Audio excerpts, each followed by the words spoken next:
Hello! Troy A. Shadowingtronics, once again taking part in the Soundoff challenge. I forgot that yesterday was Thanksgiving, so I took that day off because it kind of came in a weird spot this year. So this is going to end up being my last art Soundoff of the year, and it's kind of an important one, which is why I didn't want to have it get lost in the holiday, because this is something that I don't see other people really talking about when it comes to coloring tools or coloring methods using Clip Studio Paint. And I don't know if they're just not used to it, or if they don't know the tools, or if they just have their own way. I mean, everybody, eventually you should do it the way that it works best for you. And I do love the fact that Clip Studio Paint does have that. So we're going to get back to this, and I'm just going to use Dr. Carbanoid here as my example because I think I can show everything just fine. And when I try to do Dr. Carbanoid and Bryce last time, the video went a bit long. I don't know how long it's going to go this time. But let's just recap a bit here what's going on. So already in the previously this week, we created the 3D drawing character. We drew the pose around it, and then we penciled that pose. And then we stuck all that in a folder called Underdraw, declared that draft layer so that everything in the folder is a draft layer. Then I put on the ink, and then I turn off the underdraw layer. So now we get a look at what the final product is going to look like, and I also turn off the layout layer there. Now, we're going to color. Now here's something that I don't really see anybody else ever doing. So here's a potential alternate thing to do when it comes to coloring. When I see flats, I see people, they put all these different colors all over the place, and that's supposed to help them select things better when they go to do the actual intended colors. So they're just like a random color they chose so they could select things easier. Here's how I do it. I go ahead and I use the right color. Now, so here's what I do. First off, and I had this as part of the auto action that I showed, because I do it one character at a time usually. Here's Dr. Carbanoid, and this is the ink layer. You may notice this little icon here, and that icon is the reference layer. And I have in the auto action that the inks, when it creates a new folder, is automatically made into a reference layer. Now you can only have only one reference layer at a time, unless I think maybe select multiples. You can make them both. No, you can't. So, oh, you can. Okay, I don't know why you would do that, but it's possible. I have it set so that this automatically becomes the reference layer. And yep, that's reference layer. Now here's the fun part. Color. Now this is my color layer, which is a raster layer. And I click Refer Only Editing Layer, which means it only refers to the reference layer. I don't know why it doesn't just say reference layer, because there's another tool that does say refer to reference layer, but it's a bit confusing. All you gotta know is Refer Only Editing Layer, then go to Color, then Color. Now I already have a color palette already set up for Captain Yuletide, although I am going to have to go back and that's odd. Color. This is a raster layer, right?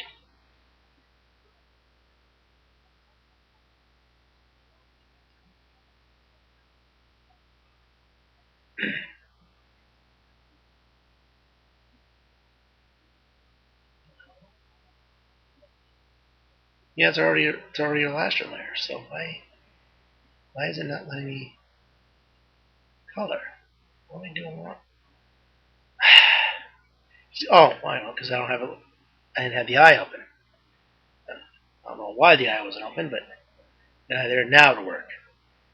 But anyway, as I was saying, I do have a color palette designed specifically for various characters. So like the elf skin color is in here. I always try to make sure that my regular palettes, the ones I create, have a white, black, and an open mouth, which is basically 75% gray. Then I got Christmas red, Christmas green. I do not have human skin in here, so I gotta go back to the default set.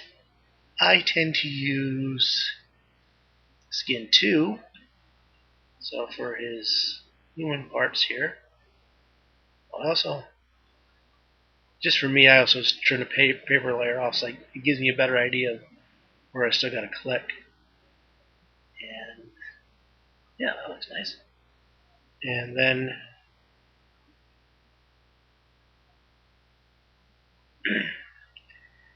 as far as the other colors, I should grab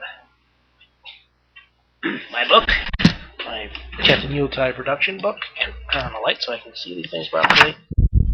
Not you. So I get my colors right.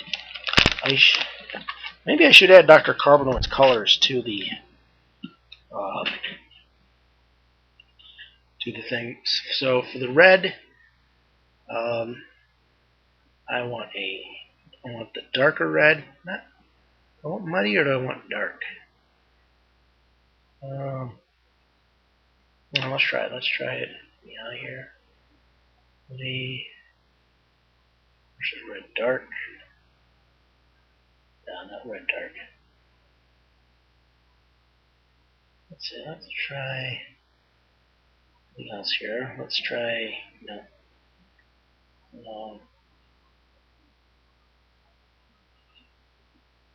deep tone. Ooh, that looks better. Yeah. Okay. No, it doesn't look that different from what I just had. Yeah. So there, and then go back to the alt color set. And I like that it does automatically have black and white as the first two colors. I try not to use pure black, straight up black, for actual black colors in here, because then it kind of blends into the line art. So black here is more like gray. So I think 85% looks about what I got in my book. No, it's too dark. I know what's in the book. So let's try 60. Yeah, that looks about right. Now for the metal components, a lighter gray. It'll go on mechanically.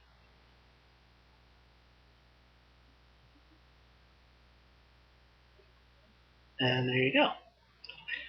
And that's how I do flats. I just go right to doing the actual colors, and it will stop. It'll use the line art to put the divisions in. And there's also got the follow adjacent pixel and close gap. So if I left the spot open a little too big, I can use the close gap, and it will automatically close the gap for me. I got lucky on this page. That's something if I'm coloring somebody else's artwork, which I pretty much only do for fun at this point because I haven't been hired as a colorist by anyone. So, for example, just for fun, when I was doing reviews of the Master of the Universe newspaper comic strips, I decided to color in some of those strips, and which is what I tried to show last year when I was having technical issues. So, we've got the color, but we still need to shade and highlight. And I see people doing things in different ways. Here, again, is how I do it. I go to the airbrush, and I select shadow. Now, I usually not duplicate layer. I usually just put in a new raster layer, and I'm going to name this one lighting. Now the way I'm picturing this is the light is coming well, you can't see my hand, coming directly down. So it would be so it would be kind of like it's coming straight down here like this. Okay. So I go to the layer marked lighting. I'm going to do the shadows first. Shadow for me, I'm going to do a 75% gray, and I'm going to call it add. So let me see if this works the way I want it to. No, it does not. One thing is coming out bright, which is not what I want. Mode. Really? I got this set up properly on my other computer, so I think no. No. I'm on the shadow. No, I'm not on the shadow tool. Let me get on the shadow tool. Okay. Let me make the brush size a bit bigger here. No, it's still coming out bright. I don't want it to come out bright. Linear burn. We'll try something here. Okay, now this plan is not going to work the way I want it to. So, delete layer. What I'm going to do here, I'm going to try plan B, which is to duplicate the layer and call it lighting. The reason I don't want to change too much on the actual color layer is if I do something wrong, then I got to start over again. And if I got something that's got a lot of colors to it, that's going to be a pain. So, blending mode. Let's try this now. Do I have to set the wrong color or something? It's still coming out shiny. No, one is shine. I wanted to. Why is it every time I want to go to demonstrate this tool, something else goes wrong? That's what I want to know.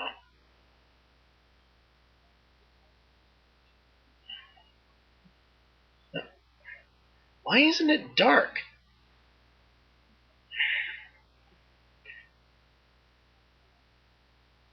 It's still coming out.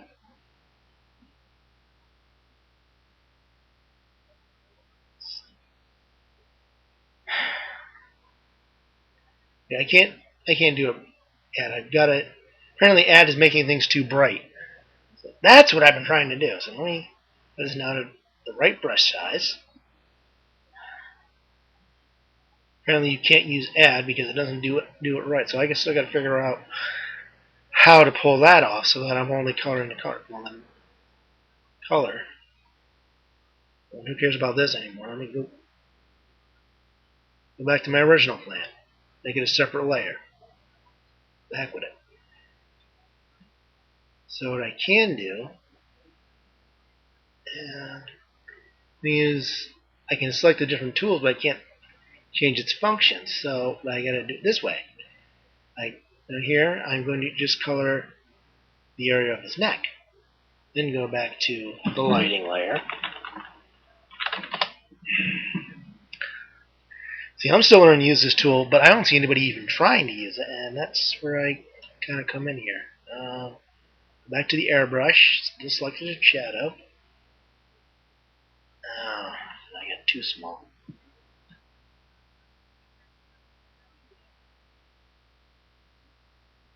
But it's coming straight down. Okay. And the magic wand again. Go back to the color layer. Move over here.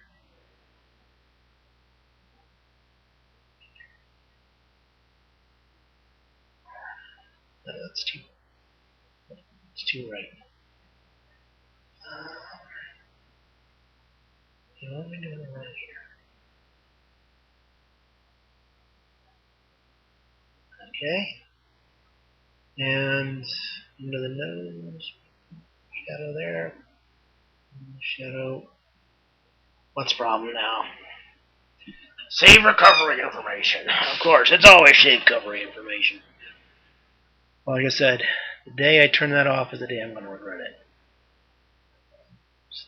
Just so the metal headpiece there is kind of causing it. Checks again, it's coming straight down. Now,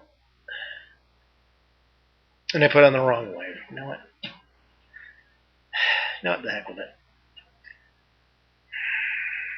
Just do it on this layer. I don't care anymore.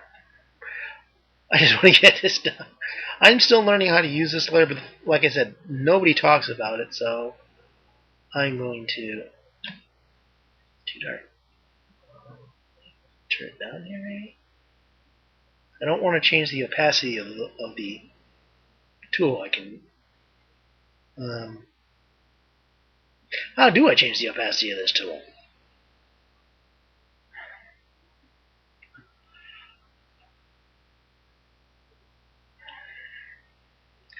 So hopefully I don't screw this up.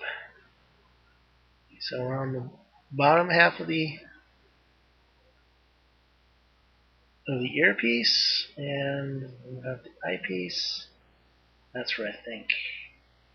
Now another way I could do this, and it's going to look weird showing it like this, but I'm going to do it anyway.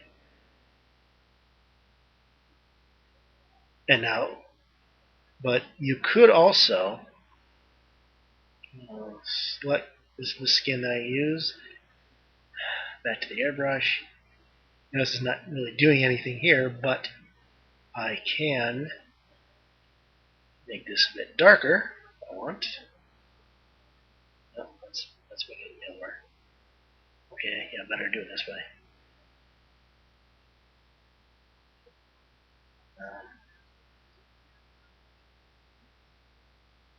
Some people use the triangle. I am not aware enough to know the difference between the triangle and the square. I think I got it on triangle on the computer. So I can use a little information here, but notice here now it's darker that way. So that's another way you could do it. I'm just kind of taking the dark coming off the headpiece.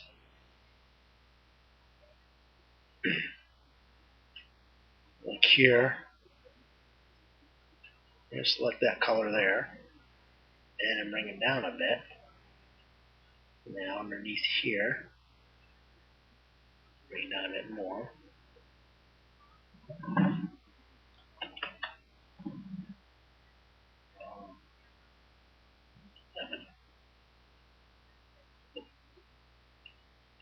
I didn't want to write to file. Oh, what now? Yeah, are you done? I need to double check something. Yep, I forgot to deselect. Apparently Control D isn't deselect anymore, or I hit the wrong button. But you can see here, underneath the arm, it's the area here underneath the mechanical arm, coming straight down, so down a bit here. Brush size up.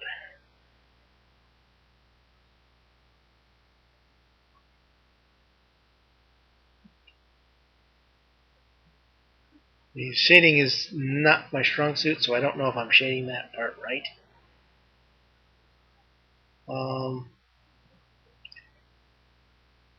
the hand. Brush size down again because add does not work the way I thought it did. Select the hand color, bring it down.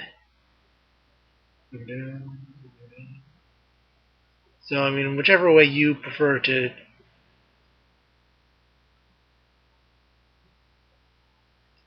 do.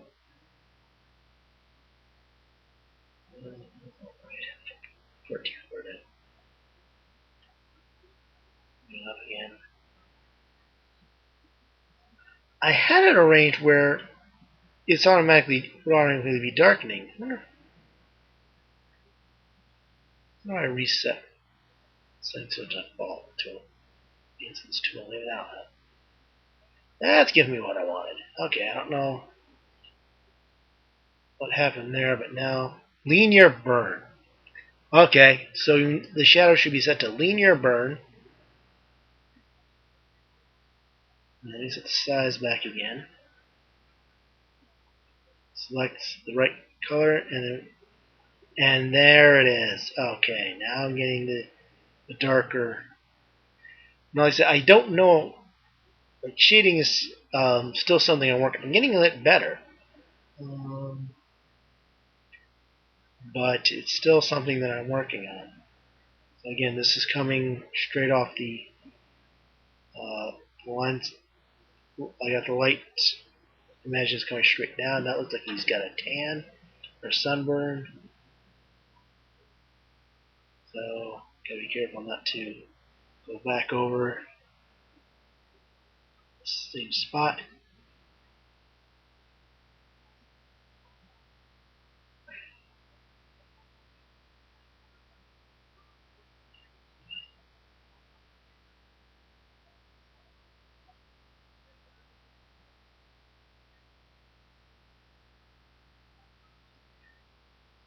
And so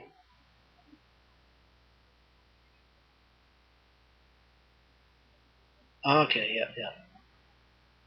Here a little figure's getting a little the headpiece and by his chin. Okay, so I don't know if that's shading is right, but that's the tools that I use. And apparently now I've got them set right. So now what about highlighting? Well, this has got blend mode at low.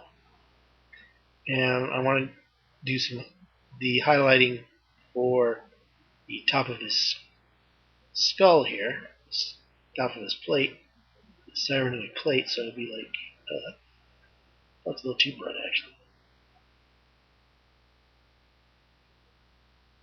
Yeah, that's too bright, at least over that big a surface. Uh,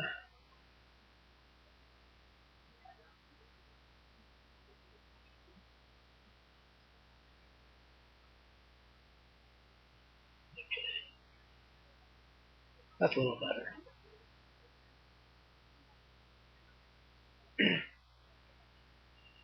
Oh, yep.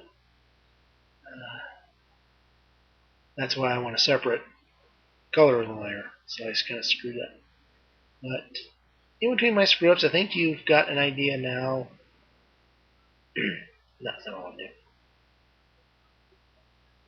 In between my screw ups, I think you've got an idea now of just how I color. I use the shadow and highlight tools. I use the what says auto select. It looks like magic wand tool to me. And you see how I use this by just referring to the editing layer and letting the line art decide where color should stop. And I don't see anybody using the reference layer combined with the fill. I see them use it with other tools. I think I saw somebody use the fill once with the with the reference layer, but I don't see anybody ever using the shadow and highlight tools. You always shadow by hand. I don't know if that's tradition, some art thing that I'm not too aware of, or or what it is. But that's the light coming off of it. And you can change the brush size. You can change the hardness. So I need to did too much there. That's better. I want a little light on it. I don't want it to shine like it is in the metal. So I don't know how. Like I said, I don't know how accurate the lighting is. It may actually not look that great. But these are one of these things. These are one of the things that I'm working on and trying to get better at. So yeah, practice with the highlight and shadow tools. They're under the airbrush tool. In fact, I use the airbrush. I can use the airbrush for things like snow. It's snowing. I can use the airbrush for that. and it's really a good tool. I used to play with the airbrush in my old program, which is Paint Shop Photo Pro, which I still use for logos, and there you go. So give that tool a try sometime, and the shadow and highlight tools a try, and you may find it useful to you. Maybe you know how to shade better than I do. Just a thought. But nobody ever talks about these tools, and I don't know why, because they seem to work great to me. But so I'm going to go ahead and do the rest of this cover, and hopefully have the whole comic done in time for Christmas. My Christmas superhero comic, Captain Yuletide. I will show you one thing though. Okay, that's going to ink. Set as reference layer. Go to color, and I'm frozen now.